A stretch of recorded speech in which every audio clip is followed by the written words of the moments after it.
मायावती की ठसक कहें या मोदी सरकार के एजेंसियों का डर, मायावती ने बड़े ही गाजे बाजे के साथ ऐलान कर दिया कि उनकी पार्टी लोकसभा 2024 के चुनाव में अकेले मैदान में उतरेगी।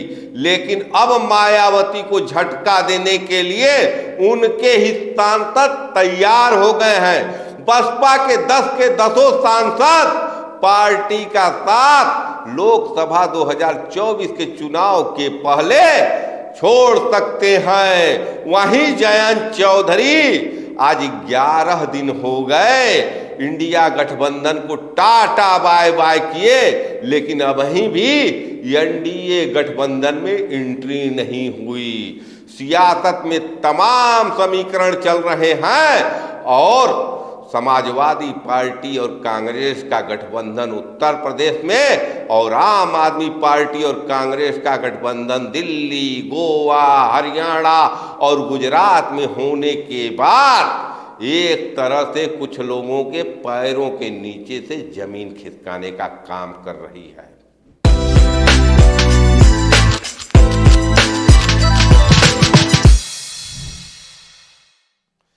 नमस्कार, मैं पंकज कुमार सिंह और आप देख रहे हैं खबरों के खिलाड़ी।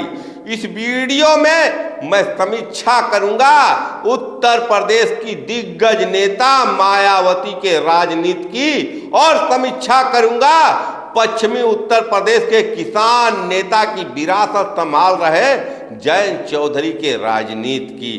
पहले बात बहन कुमारी मायावती की, जिन्होंने अपने ही पार्टी के सांसद दानिश अली का साथ नहीं दिया, वो भी तब जब संसद में दानिश अली के खिलाफ अपमानजनक शब्दों का प्रयोग भारतीय जनता पार्टी के सांसद रमेश बिधूड़ी ने किया।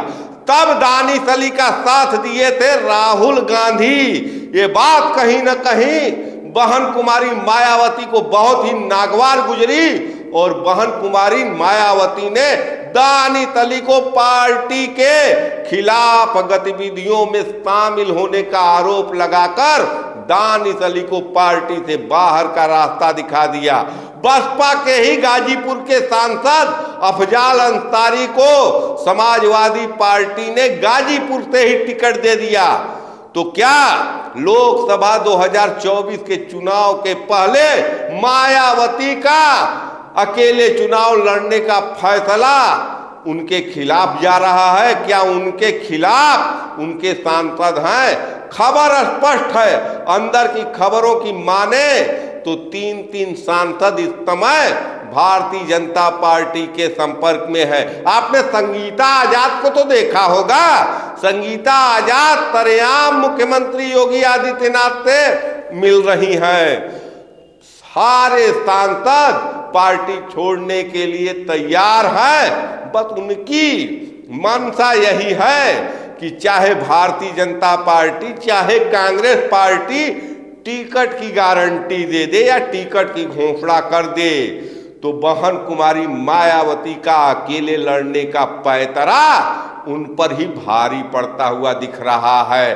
पार्टी में जो सांसद हैं वो स्पष्ट बहन कुमारी मायावती पर दबाव बना रहे हैं कि आप इंडिया गठबंधन में शामिल होइए, वरना 2014 का इतिहास फिर से दोहराया जाएगा और उत्तर प्रदेश के सियासत में लोकसभा की दृष्टि से बहुजन समाज पार्टी का वजूद सिफर होने जा रहा है। तो क्या कांसी राम के विरासत को मायावती जमीन में दफन करने का प्लान कर चुकी हैं? आज की तारीख में जब समाजवादी पार्टी और बहुजन समाजवादी पार्टी मिलकर भी भारतीय जनता पार्टी का उत्तर प्रदेश में मुकाबला नहीं कर सकी, तो अब तो योगी जी और मोदी जी की सरकार अयोध्या में राम लला का मंदिर भी बना चुकी है। माहौल भारतीय जनता पार्टी के पक्ष में है। ऐसी स्थिति में क्या मायावती अकेले अपने बूते समाजवादी पार्टी और भारतीय जनता पार्टी का सामना कर सकती हैं? इस पर सबकी निगाहें हैं।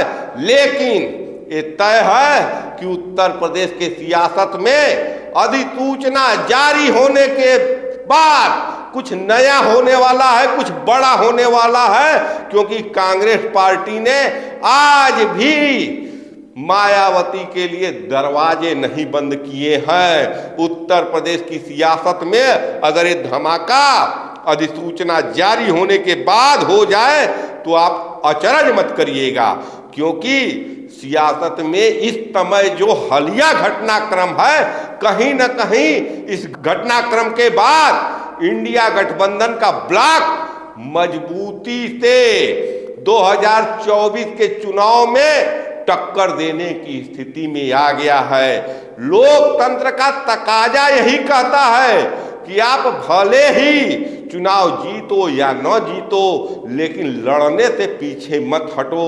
और कुछ इसी ढंग का हौसला इस समय कांग्रेस के नेता राहुल गांधी, समाजवादी पार्टी के नेता अखिलेश यादव और बिहार की राजनीति में तेजस्वी यादव, झारखंड की राजनीति में हेमंत सोरेन दिखा रहे हैं। दिल्ली की राजनीति में केजरीवाल भी उसी राह पर चल रहे हैं। तो क्या मायावती भी विपक्ष के गठबंधन में आकर सियासत को चौंका सकती है? और अब दूसरी बात जयंत चौधरी की, जो कहीं न कहीं अपने ही जाल में फंस चुके हैं। जब मोदी सरकार ने किसान नेता चौधरी चरण सिंह को भारत रत्न देने का ऐलान किया तो जयंत चौधरी मीडिया से कहते हैं कि अब मैं किस मुंह से भारतीय जनता पार्टी को ना कहूंगा।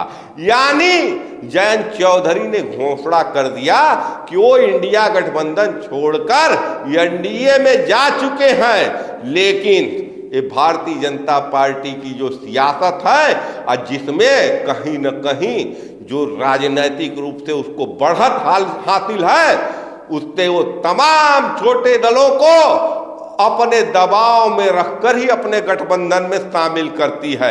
आपने ओम प्रकाश राजभर को देखा, जो पिछले 8 महीने से मंत्री पद का शपथ लेने का वाट जो रहे हैं, उनको अभी मंत्रालय नहीं मिला।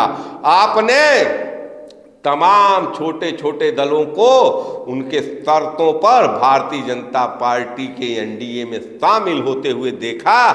तो ऐसी स्थिति में, जबकि पश्चिमी उत्तर प्रदेश में जाटों को एक बड़े वोट वर्ग पर भारतीय जनता पार्टी का खुद का कब्जा है, ऐसी स्थिति में कहीं न कहीं आज जयंत चौधरी भावुकता बस चाहे जिस वक्त इंडिया गठबंधन छोड़ने का जो फैसला किए हैं, अब उन पर भारी पड़ रहा है।